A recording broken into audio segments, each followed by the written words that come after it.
नमस्कार, मी विश्वास नांगरे पाटील 1997च्या बॅचचा IPS अधिकारी आहे. सध्या अँटी करप्शन ब्युरो महाराष्ट्र येथे ADG या पदावर कार्यरत आहे.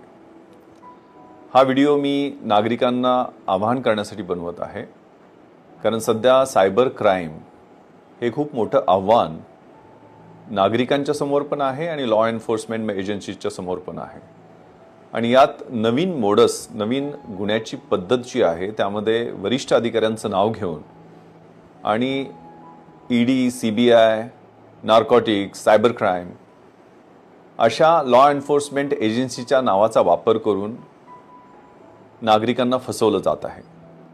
यात विशेषतः ज्यांचं रेप्युटेशन अतिशय चांगलं आहे असे प्रोफेशनल्स, सिनियर सिटीजन्स, त्यात विशेष करून